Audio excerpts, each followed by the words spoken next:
Engage. EnergyHog.org. That's it. Brought to you by the Alliance to Save Energy. In the world you live in, bitch, but not mine.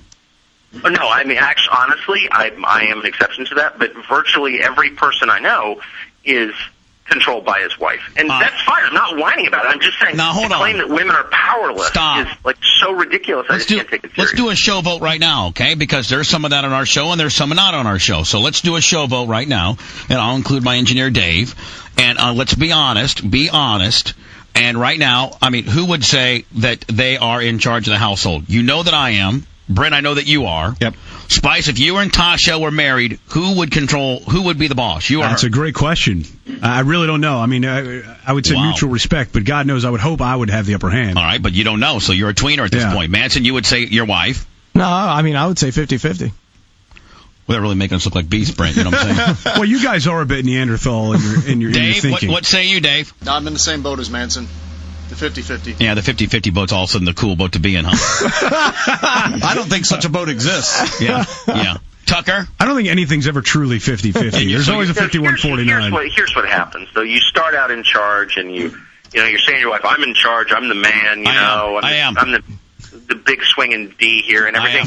and they bide their time. They nod their heads. They say, of course you are, dear. Absolutely. No, you're the man, and I defer to your judgment. And like all truly smart guerrilla movements or revolutionaries, they bide their time. Right. You know what I mean? And then they just wait and they wait and they wait, and little by little by little, they exert their authority over you in ways you don't even notice at first. Yep. By the time you are 65, you are a marionette.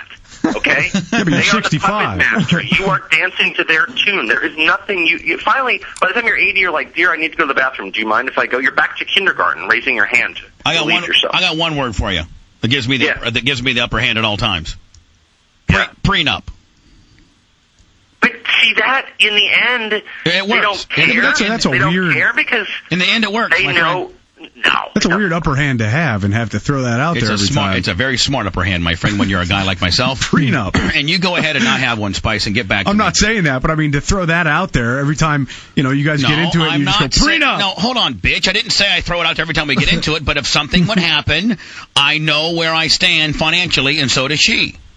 He wears a T-shirt that says prenup 24 hours a day. But what I'm just saying, Tucker, one man would succumb or not succumb to a woman's pressures based on what he could possibly lose if it all went bad, right?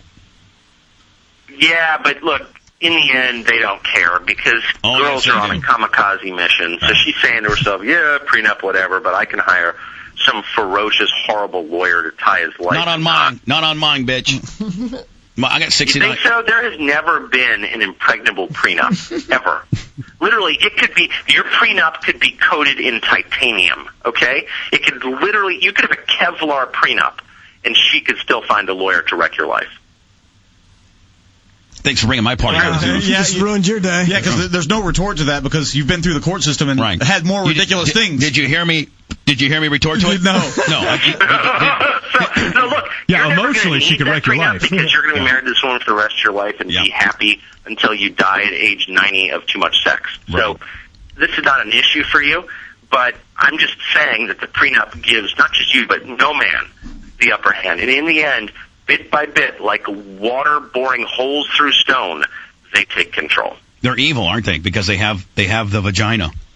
No, it's not that they're evil. It's just that that's what they do. They're the housers. Fish swim, women take control. They're the housers of the vagina, and that's all we really care about. At the end of the day, we have a constant vagina quest in life, and because they're the housers of that thing, we will forever be, down. They'll always be able to keep us downtrodden, Brent, because they can always hang that over our head. You're always trying to get back to where you came from. Let me just give you one sentence that will prove my point. Go ahead. Ask yourself this question honestly. If you're in a really, really bad mood, how much does it affect your household? Compared to if your wife is in a really, really bad mood, how much does it affect your household? And you know the answer to that, because it's true in every household. If the man's in a bad mood, it's like, oh, you're in a bad mood. Okay, fine. But life goes on. If your wife is in a really, really bad mood, life does not go on. You're right. It screeches to a dead stop. You make a very valid point, and here's the deal, man. If the man is in a bad mood, the whole family then is forewarned that dad's in a bad mood, and they go do their own thing. Meanwhile, if mama's in a bad mood, then you're right. Life as you know it stops. immediately. There is no own thing. I mean, everybody. That's it. Yeah. I mean, it is just, and everybody spends the rest of whatever it takes to put Mom in a better mood. She's the glue that keeps it all together. When the glue is messed up, then you don't have a party. Then there's nothing going on. Yeah, so don't tell me, Contessa Brewer, that women are subjugated or not in control, because that is now I find her disgusting. As a matter of fact, she'd look so good right now, Brent. I'm looking at her. I'll tell you what's destroyed Contessa's career is putting this guy Brent right here on. Dylan Ratigan. That guy has destroyed her credibility. He's got too much FaceTime. He's a jackass. Do you know him? Well, he is. Not only do I know him, he is such a jackass. I mean, times 10. He's, Tucker, he's the biggest hack going. How did that guy get on TV? Who the hell made him somebody? What the hell's going on around here? I have literally no idea. The only time I ever dealt with him, I was on a show with him once, and it was like 6:20 in the morning, and the guy goes after me, and I didn't expect it, for one thing, and he starts like going after me and lecturing me on something, and I pulled my head together, and I realized this guy has literally no clue what he's talking about. He's some sort of like TV guy from New York, and he's lecturing me about politics, and he doesn't even know anything. Like he couldn't tell you how many members of the House there are. I bet he couldn't tell you how many senators there are. And he's like lecturing me on this stuff. And whoa! So I got right back in his face. He's one aggressive dude. I will say that, kind of impressively aggressive. And he came right back at me. It was just, I thought this guy is a dork. They'll probably succeed. Oh, he's a dork. He's a nerd. Who wants to see that face on TV? Yeah, he's what's wrong with TV, man. He's some nerd that's been given a TV show. That's the problem with TV. They're not real men for the most part. And Tucker makes a good point. He rants and raves sometimes and makes absolutely no sense. Yeah. Like he's a guy that doesn't know what he's talking about. Completely. But I don't know why they have decided he's going to be a TV star over there. He was some kind of financial news guy, but he decided he wanted, politics was where it's at, and he wanted to be a political correspondent. Maybe, I don't know. But no one, can we just be completely honest here? Yeah. No one is worse than Rick Sanchez. Oh, the guy from CNN. Oh, my God. Yeah, I've never seen anything like it. It's like I don't even know who that guy is. He's got space between his ears. No brains at all. That guy is literally insufferable. He killed a guy drunk driving. He killed a guy in a parking lot in Miami after a game, I think a Dolphins game, and he was drunk. He kills the guy. He flees from the scene and is busted later and pleads no contest to driving drunk. So, okay, that stuff happens, but it's still kind of a big deal. His quote after was, I think everyone regrets that it happens. What? You killed a guy. Did he do any jail time for that? No, did he do any jail time? No, he did no jail time. He got out of it somehow. I mean, you can look it up. He's admitted it. It's not like, I'm not slandering the guy. This happened. I'll tell you a guy I hate on TV. A guy that I hate on TV is the guy that took over your spot and then was given Tim Russard's spot. David Gregory. That guy is a hack. I think, how in the hell did he get, what happened there? He is a good White House reporter, but he looks like I've never seen the show. I've never seen him on television. I mean that I know of. So I can't judge that. I don't watch a lot of TV, actually. I think Tucker's being politically correct right now. I equate his promotion to the Peter principle, which is he's been promoted to the level where he's now incompetent. Well, is it not good? I honestly have never seen him. No, he's not good as an interviewer or as a host. He's good at sitting and lobbing questions as part of the White House press corps. He's very good at that. What happened to Rachel Maddow? Is she still working? She is.